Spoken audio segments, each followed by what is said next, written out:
Happy birthday అండి. Thank you sir. ఏ హీరోకైనా ఒక మార్కెట్ ఉంటుందండి. ఆ మార్కెట్ మించి బడ్జెట్ పెడితే కాస్ట్ ఫెయిల్యూర్ అనేది చాలా ఇండస్ట్రీలో కనబడుతుంది. మీ రేంజ్కి 30 కోట్లు పెట్టడం కరెక్టేనా?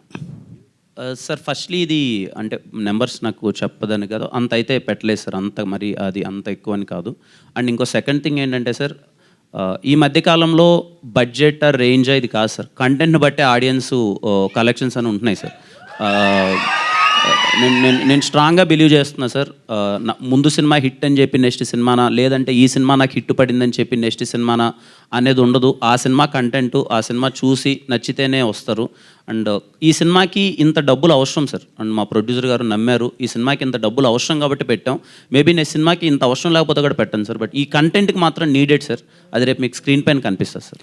అంటే కొన్ని సినిమాలు ఏదో పాన్ ఇండియా అని ఒక ట్యాగ్ వేసుకుంటున్నారు కానీ పాన్ ఇండియా వైజ్ రిలీజ్ కావడం లేదు. సో ఈ కథలో పాన్ ఇండియాకి అంత స్టామినా ఉన్న కథేనా, లేకపోతే ఏదో బడ్జెట్ పెరిగింది కదా అని అన్ని లాంగ్వేజ్లో రిలీజ్ చేస్తున్నారా? Good question sir. ఇంతకుముందు చెప్పినట్టే ముందు మాకు ఈ కథ విన్నప్పుడు నాకు అన్ని లాంగ్వేజ్లోకి ఈ కథ వెళ్ళాలి అని అనుకున్నాను సార్. ఎందుకంటే నాట్ బికాజ్ ఆఫ్ హీరో. ఇప్పుడు నాకు ఏదైనా ఇంకొంచెం కమర్షియల్ కంటెంట్ అలాంటిదో నేను తమిళ్లోనో మలయాళంలో రిలీజ్ చేస్తే ఎంతమంది చూస్తారో నాకు తెలియదు. ఎందుకంటే నా ఫేస్ ఇంకా అందరికి అక్కడ తెలియకపోయి ఉండొచ్చు, రికగ్నైజ్ అవ్వకపోయి ఉండొచ్చు. ఈ సినిమా కంటెంట్ సార్, కిరణ బోరం కాదు, ఈ సినిమా కంటెంట్. రేపు తమిళ్లో చూసినా, మలయాళంలో చూసినా, కన్నడలో చూసినా, హిందీలో చూసినా, అరే ఈ సినిమా ఏంటి కంటెంట్ చాలా బాగుంది అని చూస్తారు సార్. తర్వాత ఎవరి ఈ అబ్బాయి అని చూస్తారు sir.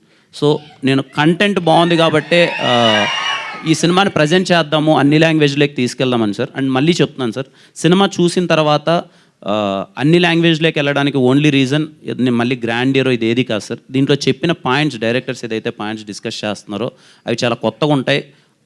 All kind of audience చాలా మెస్మరైజింగ్గా ఫీల్ అవుతారు. For the intellectual screen play they designed, ఆ ఒక్క రీజన్తో తీసుకెళ్తున్నాను సార్. అండ్ పోస్టర్ మీద ఊరికే అన్ని లాంగ్వేజ్లో వేయడమని కాదు sir, we have a very great associations with other languages.